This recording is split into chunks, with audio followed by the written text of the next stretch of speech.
Continuing on Unit 7 with Lesson 2 of what caused 9/11.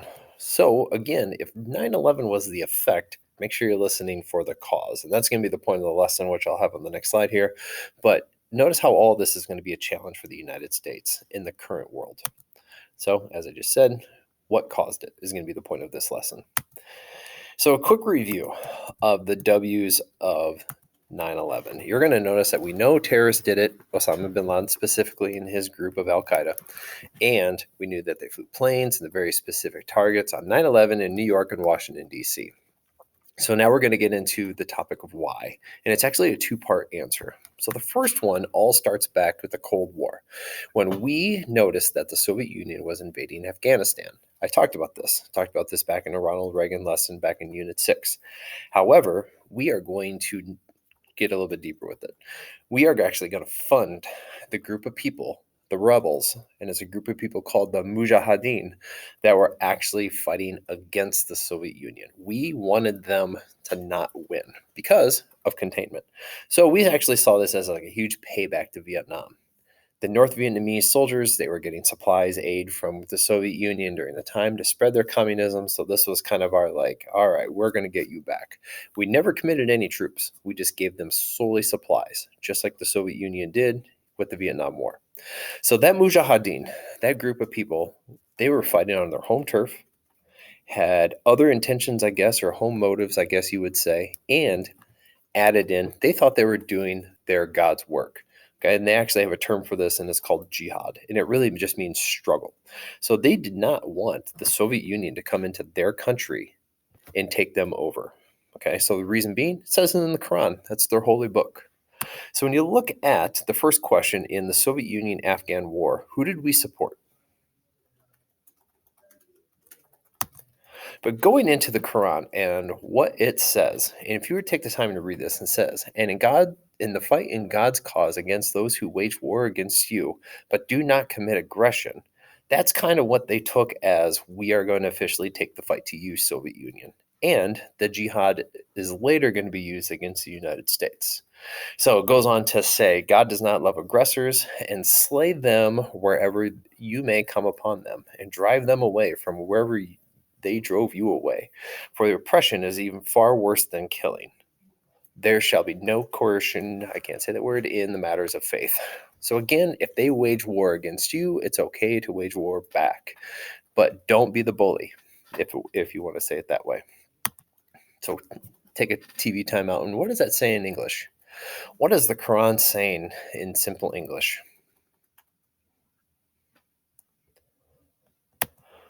So let's go a little bit deeper into that Mujahideen. Again, they were religious people that had the sense of they were fighting for their homeland.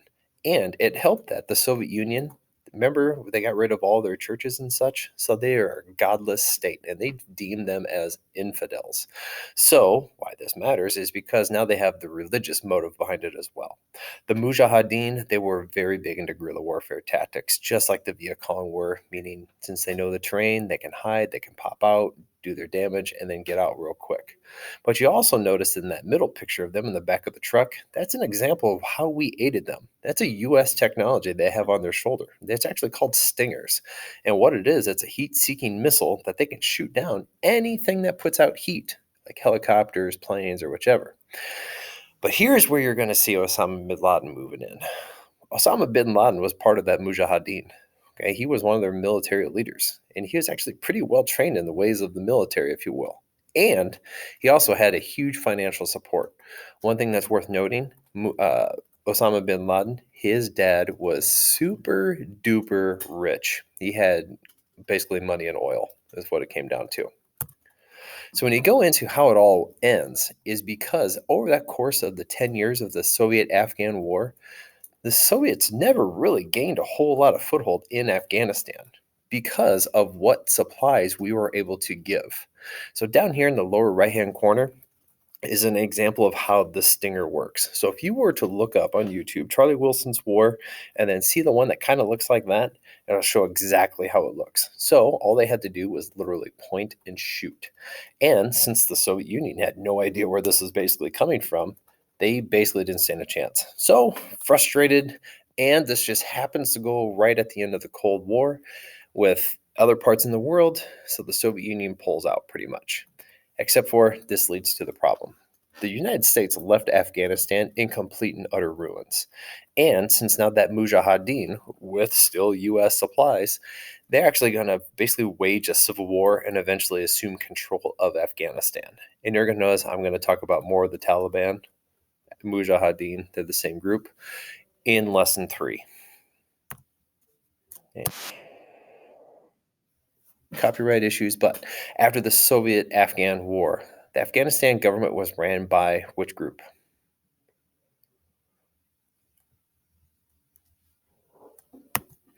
And it's worth noting that, again, right at the end of that Soviet-Afghan War, the Cold War is going to be over. So they have a lot of other things on their plate other than what's happening in piddly old Afghanistan.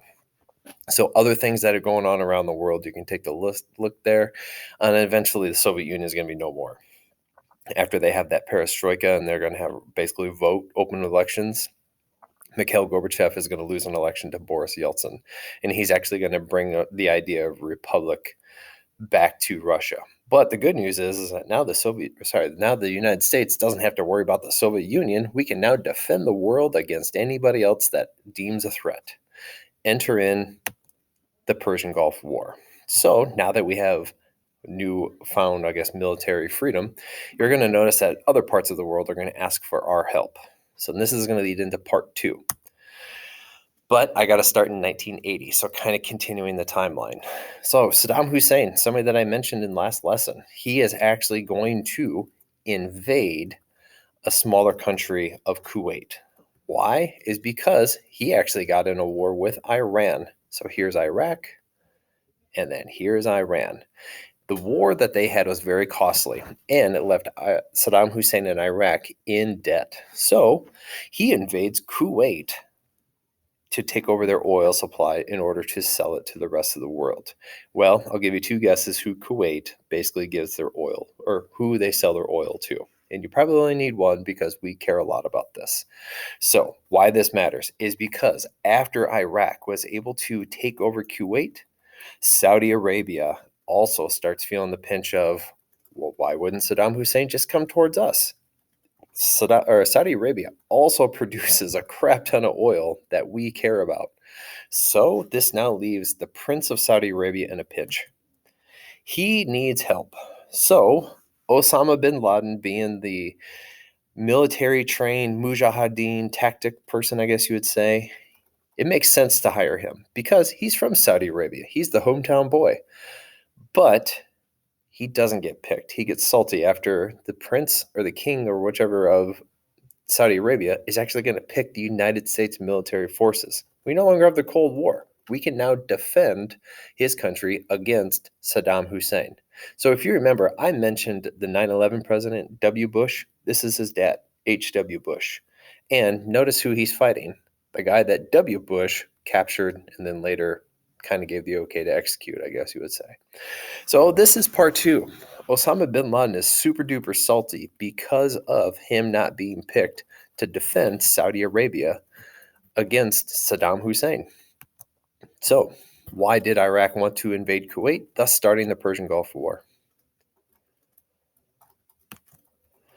So the Persian Gulf War, you're going to notice, is going to be very, very quick. And it's actually going to get a little bit dirtier as time goes on. But Saddam Hussein, he tries to get other allies, and how he does it is he fires a missile into the Jewish Holy Land. And I don't really want to get into Islam and Jewish people and how they don't like each other because it all revolves around Jerusalem. But why that matters is to us is that other countries didn't take the bait. They basically said, Saddam Hussein, we knew you did that. You shouldn't have done that. So you're on your own taking on the United States.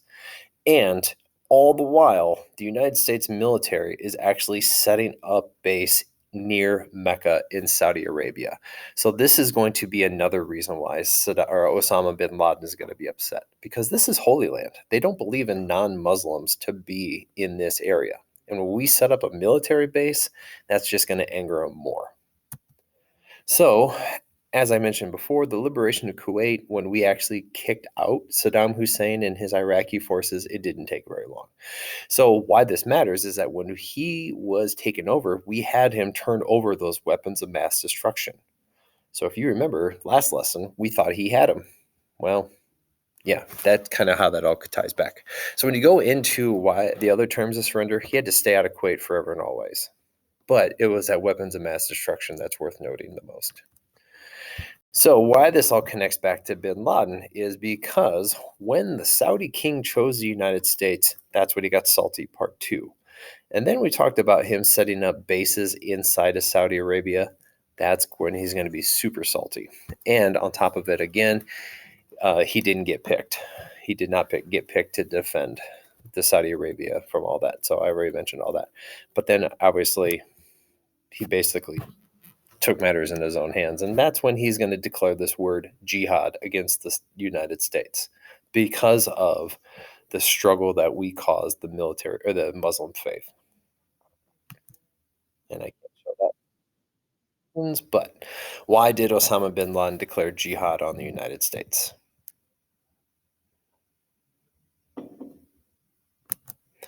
And Taliban, Al Qaeda. So you're going to notice that these two basically are going to be interacting together because of the rules of Islamic faith. It's called Sharia law, and it basically says you have to give aid to fellow Muslims whenever they're in need. And Al Qaeda, not being a country, is going to need help from a home base of a country. That's why they go into Afghanistan.